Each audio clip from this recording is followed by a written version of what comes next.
All right, so got this question the other day, and he's asking, do I have a YouTube video about it? So I'm going to make it. So the question is, what's your best recommendation for somebody like myself who currently has brick and mortar, but they want to transition to virtual slash online? Okay, do you have a video about this? So basically, physical location Monday through Thursday, 9 to 12:30, and then 2 to 6. Basically, as Friday through Sunday.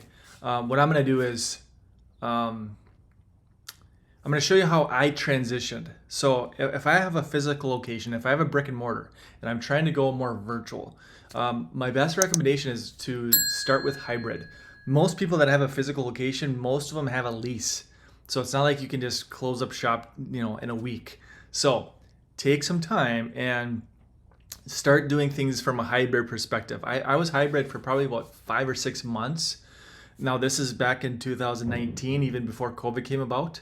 I think COVID helped because it pushed everybody online, and then people started getting familiar with this telemedicine, idea and framework. And so, kind of a blessing in disguise. But basically, what I did is I started building funnels. So I found ClickFunnels, started building these suckers out, and I threw my calendar on them.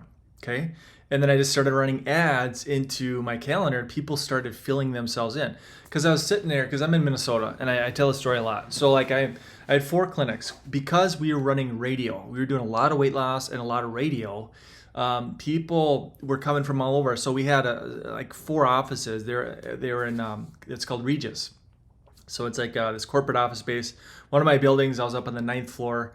And so if somebody was, they had to mess with parking ramps and elevators and come up 9th story. So I know if they're going, over the river and through the woods to find me, they're going to do something. So I had a really high, close, I guess, percentage when people physically got in front of me. But I was driving home one day in a snowstorm, and I'm sitting on this freeway, the highways, ice snow. I'm like, this sucks, because I have 4 offices, so much driving. I'm like, everything that I do knee to knee with somebody, I can do it over the phone. I can send them test kits in the mail because the testing we do is finger prick and hair analysis and stuff that's very convenient. I don't have to hunt for labs, nothing like that. And so I can just send them the kits. I can send them my books. I can send them what I need to send them. They can just do it all from home, and I can just talk to them on the phone. So I just started building these funnels, and I started running the ads, started filling up the calendar. And then once I got good over the phone and taking money over the phone and started cranking up those cash collections, then I was in a position to say, yep, I don't need these physical locations anymore. I can shut it down. And so that's what I did. I took the 4 offices. I'm like, nah, don't. No, with Regis, it was a month-to-month thing. I was not tied into a contract. But I did that for maybe 5 or 6 months. And then COVID came about. I'm like, sweet, I got this virtual thing figured out. But the key is to keep it simple. Okay, and then this is something that I talk about a lot in my videos as well, is that my calls, I book calls every 20 minutes because I know that if I talk beyond that, it's just confusion.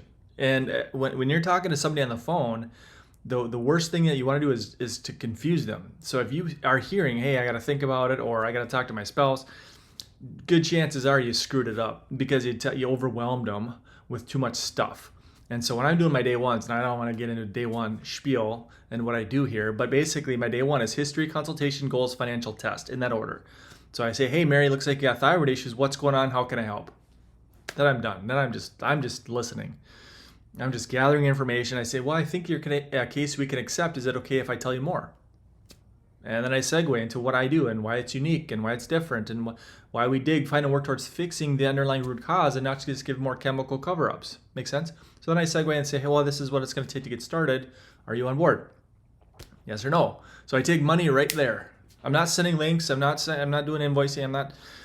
I want the money there, then and there. And I take money over the phone. I enter it to my merchant that I have. It's a local thing. I have Stripe too, but most of the time it's a local company that I've been with for 15 years, since I had my chiropractic clinic. So that's what I do. And then on day 2, if I'm doing these one-on-ones, my day 2 is when I get the results back from labs.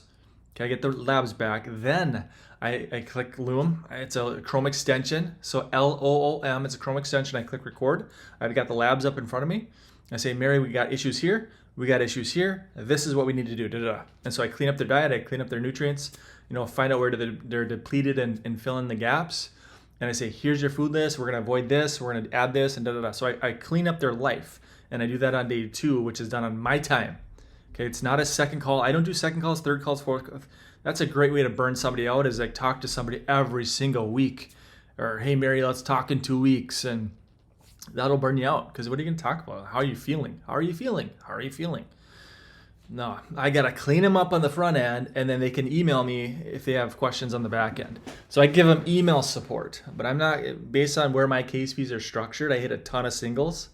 But, for me to talk to somebody every single week, I'm going to have to charge an arm and a leg. And then your ratio to close people comes way down, because you're charging a lot. So I'd rather charge less and talk to them less than charge a lot and talk to them every single week. That's my thoughts. You can do whatever the heck you want on your day 1s, day 2s, day 3s, day 5s, day 8s, whatever you want to do with it. That's totally up to you. But this is just telling you what I've been through and what I prefer. Okay, so all right. Hopefully this makes sense. Hopefully this helps. But you got to find some hours. You got to find some hours where you take your calendar and, hey, I'm free on maybe it is all day Friday. I used to take Saturday calls, not anymore, but I used to take Saturday morning calls from like 8 to 10. Remember, I'm chunking every 20 minutes. That's what I do. But you can do 30 minutes, you can do 45 minutes, whatever you want to do. But if you can take 20 minutes, and let's say you do 3 an hour, you take Saturday morning from like 8 to 10 and take 6 calls, take 4 calls, whatever you want to do with it. So, and you can make a lot of money with 4 calls. There's been mornings where I'll have a $10,000 morning. Even before noon. So you can make a lot of money doing this virtual stuff and doing it over the phone. Now, I had a doc, she's from, I think, Hawaii or something. She said the previous coach that she was with said, do Zooms. Okay. And she was like sitting in front of her computer waiting for people to show up. I'm like, just do the phone. Zoom, yeah, if you want to get face to face, you can. But you're going to spend a lot of time and you're going to have a lot of tech issues. Because especially if you're doing diabetes and neuropathy, these people are tech challenged. They don't know what the hell a Zoom is, a lot of them. So if you're going after the older demographic, they're just use the phone. And so people book their calls.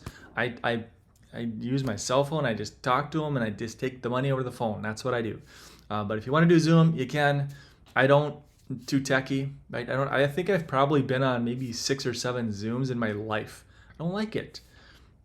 It's just my personal preference. So I'd rather just talk to them on the phone and just solve their problems over the phone versus waiting and here's a link and I didn't get this link and they can't get this thing installed and blah, blah, blah. The tech had a headache. I don't want that tech hassle. Simple works. Right? Sometimes we just have to get back to the fundamentals. Just the layups. Just the free throws. Right? We don't have to get so fancy with alley-oops. Right? Just keep it simple. So all right, hopefully that makes sense. But yeah, you got to find some hours. So that's what I would tell this doc is find some hours. So whether it's, even Fridays, people will fill themselves in. So if you have all day, this doc has all day Friday, then just do like a Friday chunk and a Friday morning, a Friday afternoon, maybe a Saturday morning. That is, enough. And then once that starts to fill in, this comes back to a different video. And I'll put this video beneath this one. But I talked about, doing free discovery calls versus paid discovery calls. Okay. The free ones, like early on, if the calendar's empty, I would do free. Just fill it up. Come one, come all. And then you just have to get the reps, right? Get the swings, get the at bats. Then once that starts to fill up, and you're like, okay, now I'm booked out a little bit. Then now you can push a button and flip it to a $97 call or a whatever you want to do, a $47 discovery, whatever. At that point, you can increase the quality. Early on, it's quantity over quality. Then you can push a button and then say, hey, now I'm going to try and increase the quality by weeding some people out that, if they're not willing to spend a 97 for a discovery call, that I apply towards their care plan, or I hit refund if they're a case that I can't accept or I don't think I can help them with. So there's nothing to lose by having them pay the 97 to hold their spot.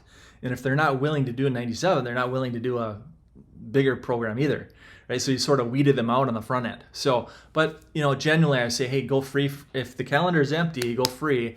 And then later on, to protect your time, this is what I do, to protect your time, then you can stick a $97 on there to sort of weed out the the tire kickers and the plate lickers and the information seekers. So hopefully this is helpful.